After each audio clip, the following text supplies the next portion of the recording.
علیکم، بسم اللہ الرحمن الرحیم۔ آج 12 فروری 2023 ہے۔ یہ خان ٹی وی ہے۔ میرا چینل سبسکرائب کریں۔ اللہ نے انبیاء اکرام کو بھیجا اپنی پہچان کے لیے۔ اللہ نے الہامی کتابیں نازل کیں اپنی پہچان کے لیے۔ قرآن کی پہلی آیت اللہ کو رب مان لو، الحمدللہ رب العالمین۔ اور انسان کی زندگی کا مقصد یہ آیت بتا رہی ہے کہ انسانوں تمہیں دنیا میں بھیجنے کا مقصد کیا ہے۔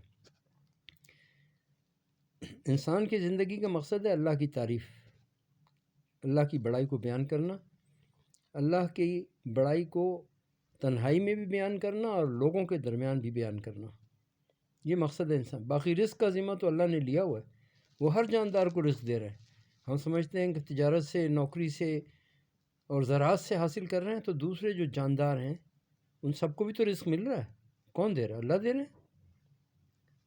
تو اللہ کے احکامات پر عمل کرنا، ایک تو اللہ کو پہچاننا، اللہ کو جاننا، اللہ کے احکامات پہ عمل کرنا۔ کیا ہم اللہ کے احکامات پر عمل کر رہے ہیں؟ اگر ہم اللہ کے احکامات پہ عمل کریں تو اللہ پاک ہمیں پوری دنیا کا حاکم بنا دیں گے۔ ہوگا کیا؟ جو لوگ اللہ کو پہچان لیتے ہیں وہ اللہ کا ذکر کرتے ہیں، وہ اللہ کے نزدیک ہو جاتے ہیں۔ ان کی محفلیں ایسی محفل ہوتی ہیں جہاں پہ اللہ کی بڑائی بیان ہوتی ہے، اللہ کا ذکر ہوتا ہے، جہاں دنیا کی باتیں نہیں ہو رہی ہوتی۔ دنیا کی باتیں کیا ہو رہی ہوتی ہیں؟ اگر وہ لوگوں کو اللہ کی طرف بلا رہے ہوتے ہیں، اللہ کی طرف دعوت دے رہے ہوتے ہیں، اور انہیں بتا رہے ہوتے ہیں کہ اس دنیا میں رہنے کے لیے کون کون سے احکامات اللہ نے نازل فرمائے ہیں۔ اگر ان احکامات پہ چلو گے تو دنیا اور آخرت کی کامیابی ملے گی۔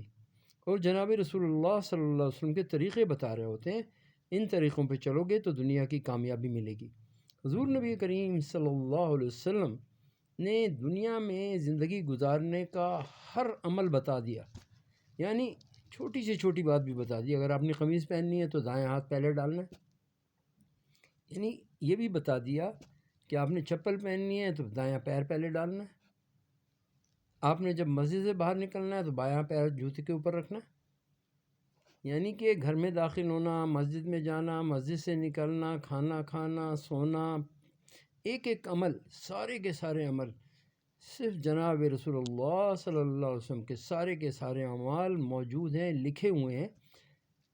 1,24,000 اللہ پاک نے انبیاء بھیجے، جو مکمل اعمال ہیں وہ جناب رسول اللہ صلی اللہ علیہ وسلم کے احادیث میں موجود ہیں۔ آپ صلی اللہ علیہ وسلم کے فرمان موجود ہیں۔ آپ صلی اللہ علیہ وسلم کی پوری زندگی قرآن پر عمل تھا۔ تو ہم قرآن سے دور کیوں ہو گئے؟ آخر ہم نمازوں سے دور کیوں ہو گئے؟ آخر ہماری مسجدوں خالی کیوں ہو گئیں؟ اس کی صرف ایک وجہ ہے کہ مسلمانوں کو اللہ کی پہچان نہیں ملی۔ جب تک کوئی بھی انسان کسی کو پہچان نہیں لیتا، اس کے مقام کو جان نہیں لیتا کہ اس کا مقام کیا ہے، جب تک وہ اس مقام کو سمجھتا نہیں ہے، اور جب وہ مقام کو سمجھ لیتا ہے تو پھر وہ اس کا ہر حکم ماننے لگتا ہے اور اس سے انتہا درجے کی محبت کرنے لگتا ہے، کیونکہ اس کو اپنا فائدہ اس میں نظر آتا ہے۔ اس میں وہ سمجھتا ہے کہ دنیا آخرت کی کامیابی، میری کامیابی جو ہے وہ تو اللہ کے ہاتھ میں ہے۔ وہ سمجھنے لگتا ہے اس چیز کو۔ دنیا میں بھی انسان کی فطرت یہ ہے، جہاں اسے اپنا فائدہ نظر آتا ہے وہاں جاتا ہے۔ تو ان محفلوں میں جہاں اللہ کی بڑائی بیان ہوتی ہے اور آخرت کے میں کیا ملے گا وہ بیان ہوتا ہے، جنت اور دوزخ بیان ہوتی ہے، موت، قبر، حشر بیان ہوتا ہے، اور اللہ کے نزدیک ہونے کا طریقہ بیان ہوتا ہے، اللہ کو پہچاننے کا طریقہ بیان ہوتا ہے کہ اللہ کو کیسے پہچانا جائے، اللہ کی بات، اللہ کے احکامات بیان ہوتے ہیں۔ تو جب ہم ایسے محفلوں میں بیٹھیں گے، بزرگوں کے پاس بیٹھیں گے، علماء کرام کے پاس بیٹھیں گے، ان کی باتوں کو سنیں گے، تو ہمارے عمل میں بھی یہ باتیں آ جائیں گی، اور ہم بھی اپنے اللہ سے محبت کرنے لگیں گے اور اپنے اللہ سے ڈریں گے بھی۔ ڈریں گے تو پھر ہم رکیں گے ان کاموں سے جن سے اللہ نے منع فرمائے گا، اور کریں گے ان کاموں کو جن سے اللہ نے کہا یہ کام کرو۔ ان میں سب سے پہلا کام جو ہے وہ ہے سچ بولنا، کیونکہ زبان اللہ پاک نے اپنے ذکر کے لیے دی ہے، اور زبان اللہ پاک نے اس لیے دی ہے کہ انسان اس سے اچھی باتیں کرے، نیکی کی باتیں کرے۔ اور اس میں سب سے اچھی بات کیا ہے؟ اللہ نے قرآن میں فرمایا وَمَنْ أَحْسَنُ قَوْلًا مِّمَّنْ دَعَا إِلَى اللَّهِ وَعَمِلَ صَالِحًا وَقَالَ إِنَّنِي مِنَ الْمُسْلِمِينَ۔ اس سے اچھی بات کس کی ہو سکتی ہے جو لوگوں کو اللہ کی طرف بلائے اور کہے میں عام مسلمانوں میں سے ہوں. یعنی کہ دین کا کام کرنا ہے ہم نے، مگر اپنے اوپر فخر نہیں کرنا، غرور نہیں آنا چاہیے. جو دین کا کام کرنے والے ہیں اگر ان میں تکبر یا غرور آ جائے کہ جی ہم دین کا کام کرتے ہیں، تو ان کا جو اعمال ہیں وہ کمزور ہو جائیں گے، ضائع بھی ہو سکتے ہیں. اس لیے اس کام کو کرنا ہے بے لوث ہو کے، عاجزی کے ساتھ کرنا ہے. اور جو عاجز لوگ ہوتے ہیں اللہ انہیں پسند کرتے ہیں. جب جناب رسول اللہ صلی اللہ علیہ وسلم معراج پر تشریف لے گئے، اللہ پاک نے جناب رسول اللہ صلی اللہ علیہ وسلم سے پوچھا، اے میرے پیارے حبیب کیا لائے ہو میرے لیے تحفہ؟ آپ صلی اللہ علیہ وسلم نے فرمایا عاجزی. تکبر اللہ کے لیے ہے.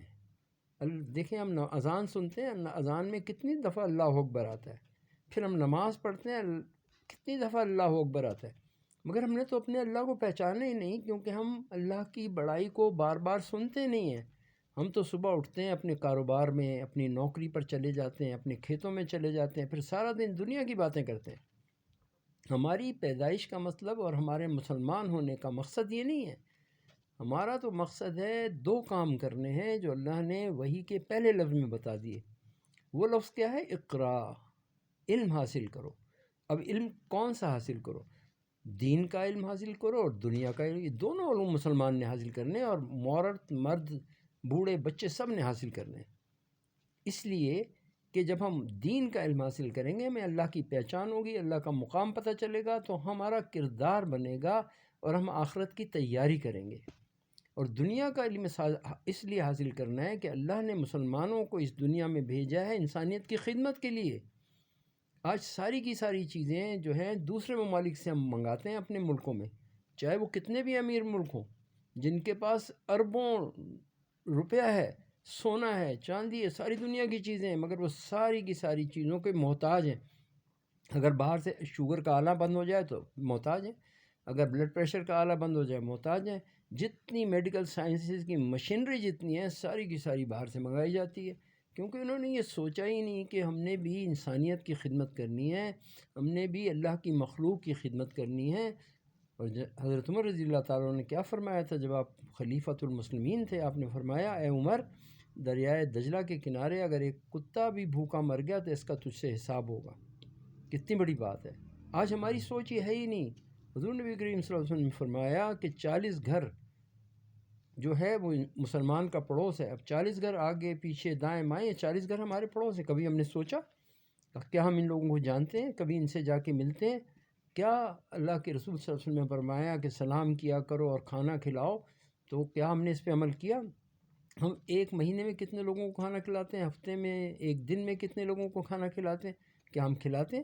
بینک بیلنس تو ہمارے بھرے پڑے ہیں، ہمارے بینکوں میں پیسہ ہی پیسہ پڑا ہوا ہے، مگر غریب آج 4 کروڑ مسلمان جو پاکستانی مسلمان ہیں، سیلاب زدگان، ان کے میں سے کتنوں کے پاس ایک وقت کا کھانا نہیں ہے.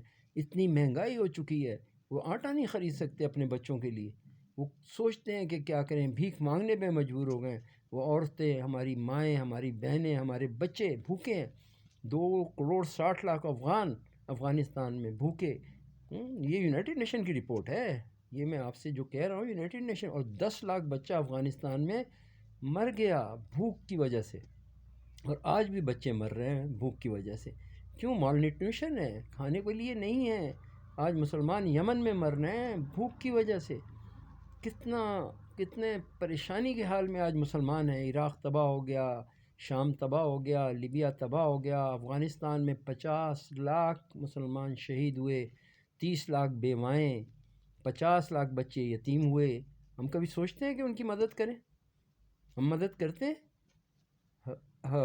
حکیم اختر صاحب نے افغانستان میں تندور لگوائے تھے، ایمبولینس سروس شروع کی تھی، اس کے بعد اس کو بند کر دیا گیا، اس لیے کہ وہاں کوئی بھوکا نہ رہے. اس کی محنت کر رہے تھے، وہ یہ کام کر رہے تھے. پاکستان سے لوگ جاتے تھے اور یہاں سے کتنے سال تک ہمارے قربانی کے جانور، یعنی ہم نے قربانی یہاں نہیں کی بلکہ افغانستان میں وہ جانور قربان ہوتے رہے، اس لیے کہ وہاں کے مسلمانوں کو کھانے کے لیے ملے. ہمارے ذمہ تو ساری دنیا کے انسان ہیں، صرف مسلمان ہی نہیں ہیں. ساری دنیا میں جو بھوک ہے، بیماری ہے، افلاس ہے، تنگ دستی ہے، مسلمان اس کا ذمہ دار ہے. یہ سب ہماری ذمہ داری تھی کہ ہم نے یہ کام کرنا ہے. ہم نے پیسے جمع نہیں کرنے کہ ہم پیسے جمع کر کے رکھتے چلے جائیں. اللہ ہم سے حساب لیں گے کہ میرا، اللہ یہ نہیں پوچھیں گے مسلمان بھوکا تھا، اللہ پوچھیں گے میرا بندہ بھوکا تھا، تم نے اسے کھانا کھلایا؟ میرے بندے کے پاس کپڑے نہیں تھے، کیا پہنایا؟ میرے بندے کے پاس ضرورت کی چیزیں نہیں تھی، کیا تم نے اسے دی؟ تو اللہ پاک نے قرآن کے دوسرے صفحے پہ متقی لوگوں کی جو پہچان بتائی ہے ان میں ہے وَمِمَّا رَزَقْنَاهُمْ يُنْفِقُونَ، جو ہم دیتے ہیں اس میں سے یہ خرچ کرتے ہیں. کس پہ خرچ کرتے ہیں؟ انسانوں پہ، جانوروں پہ، سب پہ خرچ کرنا ہے. مسلمان کی تو زندگی کا مقصد یہ ہے کہ اللہ کی تعریف بیان کرے، اللہ کے احکامات پہ چلے، جناب رسول اللہ صلی اللہ علیہ وسلم کے طریقے پہ چلے، اور اپنی ساری زندگی موت کے وقت تک انسانوں کی خدمت میں گزار دے، انسانوں کی خدمت کرے. ہم نے خدمت چھوڑ دی. ہاں پاکستان کے لوگ بہت اچھے ہیں، یہ بہت پیسہ دیتے ہیں. ایدھی ہے، چیپا ہے، کتنے ہی ٹرسٹ جو چل رہے ہیں پاکستان کے لوگ ہی چلا رہے ہیں نا. ہر گاؤں میں ایمبولینس ایدھی کی کھڑی پاکستان کے لوگ چلا رہے ہیں. مگر ہم میں سے ہر مسلمان کو یہ سوچنا چاہیے کیسے ہم انسانوں کی خدمت کریں اور کیسے ہم وہ طریقے بنائیں. جیسے کہ باہر لوگوں نے میڈیکل سائنسز میں ترقی کی ہے، انسانیت کی خدمت کے لیے ترقی کی ہے، ہم کیوں نہیں کرتے؟ ہمیں بھی کرنا چاہیے.